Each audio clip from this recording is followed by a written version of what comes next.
Good morning guys. So for today mag-unbox tayo ng stash number 1 natin.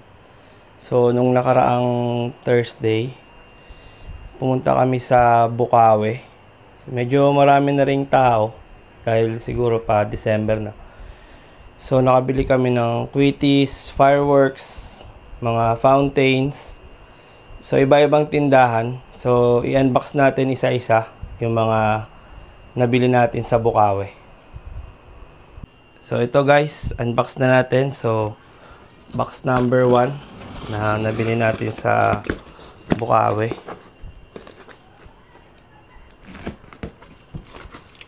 So dito meron tayong Dragon Serenity. So ito yung Dragon Fireworks na fountain.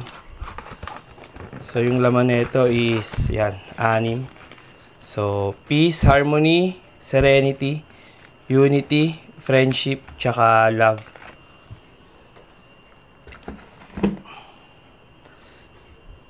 Tapos bumili rin ako ng Lucky Dragon. So ito yung bago nila last year. So 6 din yung laman niyan. Then bumili rin tayo ng Dragon's Wishing Well. Yan, fountain din to by Dragon's Fireworks. So yan, kita nyo naman. Then meron din tayong Dragon's Dance of the Fireflies. So hindi ako sure kung bago ba yung packaging nila. So siguro mukhang bago. So yan, gawa rin siya ng Dragon Fireworks. Tapos nakabili rin tayo ng GLK na 25 shots party time. So 1-3 nabili ko to kay Ate Rosalina Baro Fireworks. So subukan natin this year yung mga GLK na fireworks. Nakabili din tayo ng Night Breaker naman, 36 shots by GLK Fireworks pa rin. So kay Ate Rosalie ko rin to nabili.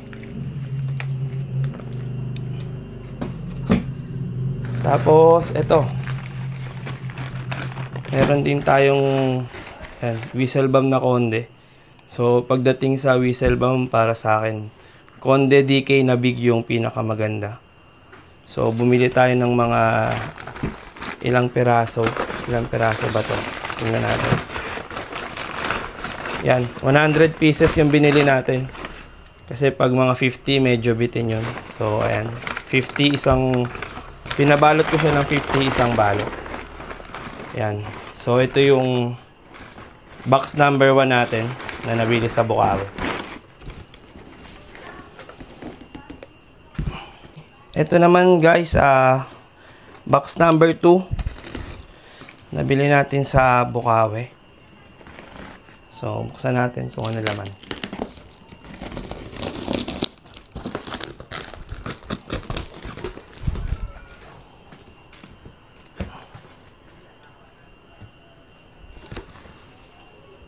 So ito guys, bali nakabili kami ng mabuhay na lucis. So 24 pieces to. Isang kahon, yan pang sa mga bata. Pwedeng gamitin. Tapos bumili rin tayo ng Phoenix na sawa. So ito yung nila Phoenix Thunder nila. So 200 rounds, nasa 300 something yata isang ganito.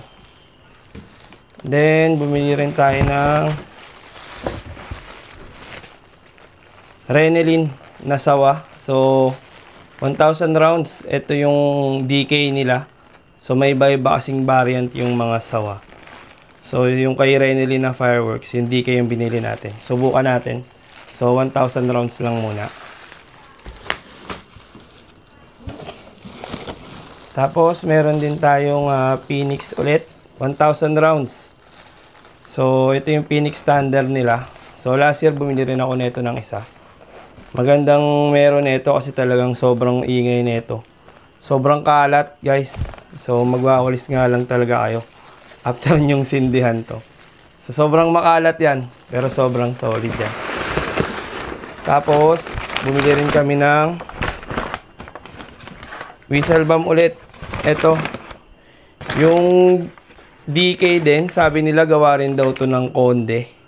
So, first time kong bumili nito. Nasa, yan, 50 piraso lang din yung binili natin. Testingin natin, gawa natin ng video soon. Tapos, ito yung Dreamlight na big. Di ko sure kung DK ito pero mukha naman silang magkasing laki guys. So ayan. So ayan, para makita nyo lang din. Ito yung pagkakaiba-iba nila. Magkakasing laki naman din. So yung Dreamlight na whistle bomb na big, DK na whistle bomb din. Kulay black yung balot. Tapos ito yung konde. Ito talaga yung ginagamit ko. Ilang taon na. Sobrang solid na ito guys.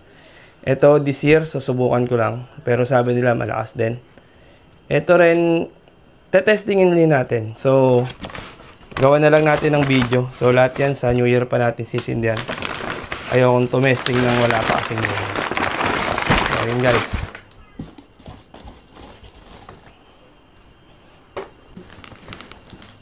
Ito naman guys, box number 3 natin. So, same first touch pa rin to. Mga nabili natin nung mga naka last Thursday. Nagpunta tayo sa Bukawi. So, ito. Trompilyo. Trompilyo na tagta 35 lang yata ito isa. So, bumili lang ako ng tatlo guys. Yan, subukan natin. Trompilyo. Tapos, ito. Yung Dragon Serenity Fountain. Bumili ulit tayo kasi maganda, marami tayong mga fountain. So ayan, ito pa rin yung green. So alam ko may red na variant to, yung may crackling. So itong green, wala tong crackling. Bali purong fountain na kulay lang yan. Ganon. Tapos ito naman yung Dragon's Fortune Fountain. Yan, ito yung yung red na variant niya guys. So, nakalagay naman sa kanya, success, fortune, long life, prosperity, happiness, tsaka luck. So, ito yung may crackling naman na fountain ng dragon. So, laging dragon yung binibili natin per year kasi sobrang ganda ng effects niyan. So, ayun lang, fountain pa rin. Marami tayong fountain guys kasi madaming bata dito sa bahay. So, gusto nila mga ganun. So, yun. Dragon's Fortune Fountain, yung red. Dragon's Serenity, yung green. Lucky Dragon, guys. Ayan. Nakita nyo na kanina. So, sa loob nito, 6 yung laman. Bumili pa ulit tayo ng extra. Actually, paikot-ikot tayo dun sa Bukawi nung nakaraan. Kasi sobrang dami mong pwedeng pagbilhan. Tapos, ayan. Bumili rin tayo ng Luna. Luna na 25 shots ng LF. So, maganda to. Gawa natin ng video sa susunod. Tapos, yan. Persephone na small caliber. 25 shots din. So, ito yung mga mabenta sa LF. Kasi mura. Tas maraming shots. So, gustong gusto yan ng mga consumers. So, yan. Meron din tayong Neptune. Yan. 25 shots din siya ng Legendary Fireworks. So, okay yung mga LF na fireworks guys. Ever since, sobrang gaganda ng effects nila. Tapos, bumili rin tayo ngayon ng 25 shots na color waves ng GLK. So, ito rin sabi nila maganda. So, category 3. So, tatry natin to sa New Year guys. Gagawa natin ng video yan. Tapos, ito, yung isa sa mga magaganda rin na fountain ng dragon. So, ang alam ko, laman nito dalawa. Yan, Dragon's Fountain of Youth. Dalawa yung laman yan. So, tara, buksan natin para makita nyo din ano yung nasa loob. So, yan. Fountain of Youth. Yan, dalawa. So, yan, mga pwedeng pang alas 12. Kasi matatagal yan, guys. Sobra 30 seconds yung mga ganyan na fountain. So, yan. Box number 3 natin yan. So, tingnan natin naman yung Quitties naman tayo guys, nabili natin. Yan guys, so ito box number 4. So ano lang naman to, Quitties lang naman to. So pagdating sa Quitties guys, marami kayong pwedeng pagpilian. Depende na lang sa trip nyo. Pero ako kasi gusto ko talaga yung yan, Conde DK na big guys. So ito ever since na nagbibili ako ng paputok, laging Conde DK na big yung binibili ko. Sobrang solid na ito guys. Naglo-low break din to paminsan-minsan, pero siguro sa 500 piraso isang beses lang or dalawa nag-low break, pwede na din, di ba? Wala namang perfect talaga pagdating sa mga ganito, mahirap perfectin. So ito guys, isang box 100 pieces. So nabili ko to 22. Pumapatak siya 22 pesos isang piraso. So hindi ko alam kung may mabibilan kayo ng tingi dun sa Bukawi, pero usually per box kasi yung nakikita ko pag mga ganitong konti. Yan. Tapos guys, bumili rin tayo ng ng mga ibang Quitties.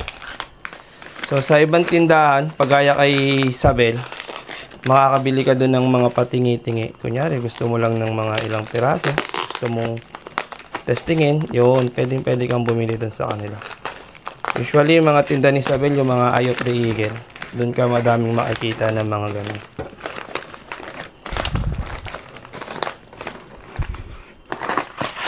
So, ito guys, buksan lang natin.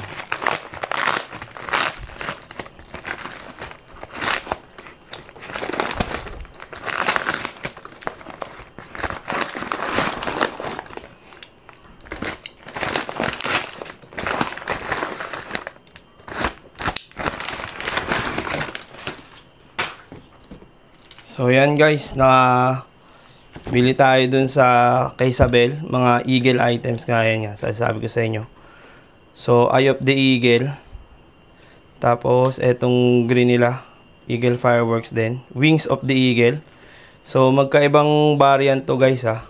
So yan, kung titignan nyo, isang blue, isang green, tapos merong pang red yan, kaso walang stock nung nagpunta kami.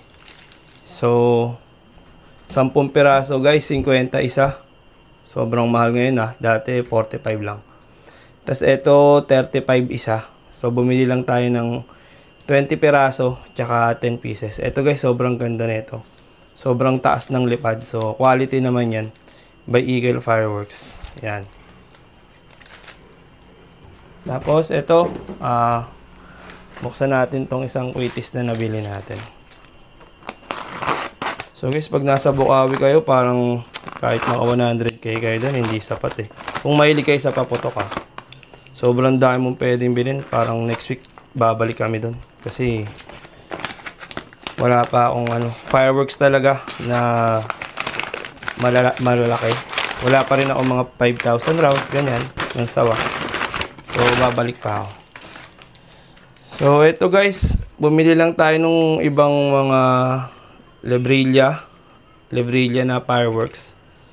So ito, Lebrilla na flare metal yata to. Yan, ayan nakakalagay guys, flare metal. Tapos whistling rocket din, bombshell. Whistle rocket bombshell din ng Lebrilla. Bumili rin tayo. Tapos ito rin, bumili rin tayo ng mga ilang pirasong ganito. So mga small lang to. Ito, testingin lang natin, gawa natin ng video. So para magka-idea kayo guys, may small tsaka may big na variant ng mga Quitties. Kunyari itong mga ayun kita nyo naman siguro, di ba? Yung haba ng stick. Yan, di ba? Ayan guys, Ayan guys, sobrang haba na ito. Yan yung big. Ito naman yung small. So makikita nyo naman din sa comparison guys, yung head nila. So 'di ba? So quality naman pareho 'yan. So depende na lang sa trip nyo guys kung anong bibilhin nyo. Depende rin sa budget nyo syempre. So siguro nagastos ko, next time na natin i-reveal guys. First stash pa lang naman to. So, maraming beses pa tayong babalik sa Bukawi. So, tingnan natin guys yung mga nabili natin yan. Okay guys, so bali ito pala no, yung stash number 1 natin. So, mabilis na recap lang. So, meron tayong Conde DK Big, Quitties, Conde na Whistle Bomb, DK din na Whistle Bomb, Dreamlight din na Whistle Bomb. Tapos sa mga fountain, meron na rin tayong Lucky Dragon, yan, 3 box. Dragon Serenity Fountain, Dragon's Fortune Fountain, mga Lucis na pangbata, Trompilyo. Tapos sa mga fireworks, meron na tayong yan, Persephone. Meron na tayong 25 shots na Color Waves GLK Fireworks. Nightbreaker, 36 shots GLK din. 25 shots na Party Time GLK din. Tapos ayan nga ulit, Persephone by Legendary Fireworks. Neptune, tsaka Luna by Legendary Fireworks. Tapos, additional natin na fountain yan. Fountain of Youth, Dance of the Fireflies, Dragons, Wishing Well. Tapos, Quitties natin na dagdag. Ayan, Eye of the Eagle, kulay blue. Then, Wings of the Eagle, kulay green. Then, meron din tayong mga Lebrilla items. Yan, tatlo yan. Tapos, dito, meron tayong isang 200 rounds lang na Phoenix Thunder. 1,000 rounds na Phoenix Thunder na sawa. Serenity na DK, 1,000 rounds. So, ayun lang guys, no. Salamat sa panonood. So, baka next week or this week dadaan ulit tayo sa Bukawi. Para naman sa may stash number 2 natin. So, yun lang guys. Salamat sa panonood.